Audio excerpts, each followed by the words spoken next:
Bon, c'est encore moi, je viens juste de tomber sur une autre question qui rejoint exactement ce que je viens d'expliquer dans ma vidéo précédente sur les symptômes de détox. Là, c'est Joël qui me dit, à 2 reprises, j'ai consommé pendant 3 jours de la tisane de sauge pour soigner mon eczéma atopique, mais c'est le contraire qui se passe. Il me vient beaucoup d'eczéma aux mains et autour de la bouche, je ne comprends pas pourquoi, et je dois arrêter le traitement à cause de ces éruptions. Alors, bah oui, elle est déçue parce que la sauge, c'est quelque chose qui nettoie, encore une fois. D'où ça vient l'eczéma? Bon, il y a plein de trucs au niveau émotionnel dans l'eczéma. Alors ça, il y a le paquet. Mais indépendamment de ce qui est émotionnel au niveau de l'eczéma, je le rappelle, l'eczéma, c'est lié à la peur de ne pas être suffisamment bien et que si on n'est pas assez bien, on ne va pas être aimé. Bon. Mais donc, l'eczéma, c'est la peau. La peau, c'est quoi? C'est les émonctoires, encore une fois. Donc, c'est côlon-poumon. Derrière côlon-poumon, il y a quoi? Il y a le couple foie et rein. Si on...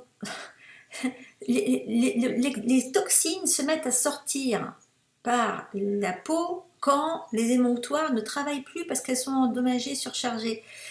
Si vous consommez de la sauge, ça commence à aider le foie. C'était un article sur la tisane de sauge, ou bon, même l'essentiel, mais je veux dire, je pense plutôt à la Salvia sclarea que la Salvia officinalis. Mais dans ces cas-là, bien sûr, si vous allez utiliser de la sauge, vous allez subitement aider votre estomac, votre foie et vos reins à bosser. Et à ce moment-là, ils vont relâcher plus de toxines.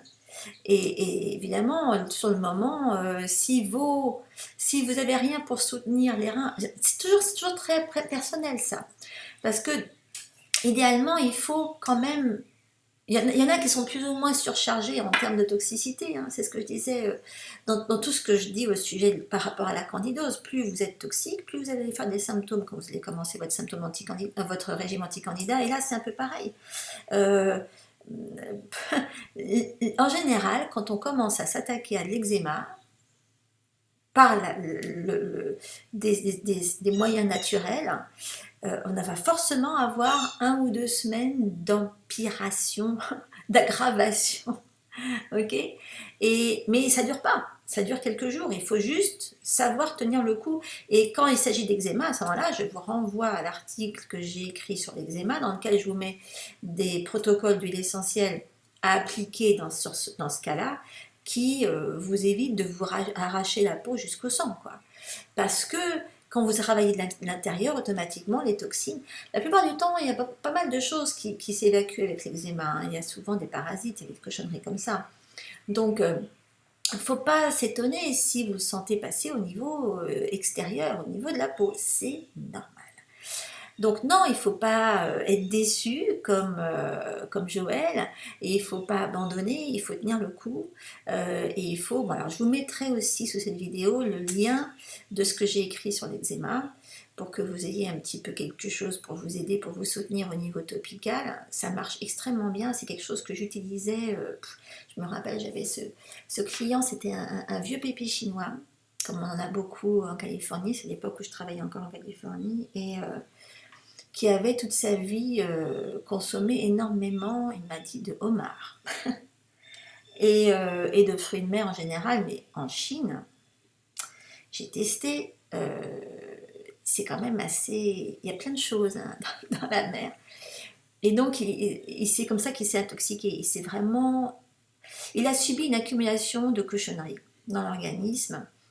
Et là, le pauvre, il avait il était couvert d'eczéma. Je me rappelle la première fois que je l'ai vu, je l'ai mis en slip pour voir. Et il m'a dit toutes les nuits, j'ai envie de me foutre par la fenêtre, quoi.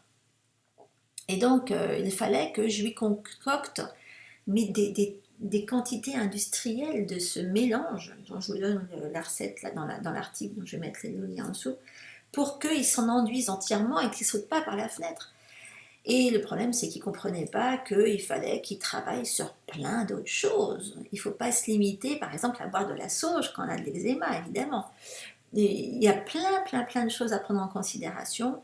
Et bon, surtout sa femme était un petit peu... Bon, et c'était un monsieur qui faisait tout ce que sa femme lui disait, mais sachez que si vous avez de l'eczéma, il faut vraiment faire tout un travail de nettoyage interne qui demande plus que juste se mettre, parce que là finalement on en venait à lui mettre des litres et des litres d'huile. Enfin en même temps ça aurait fini par travailler en interne aussi, hein. Mais c'est dommage, ça aurait été beaucoup plus rapide et puis ça lui a coûté très très cher de faire autant de mélanges. Oh là là, qu'est-ce qu'on a pu lui en faire.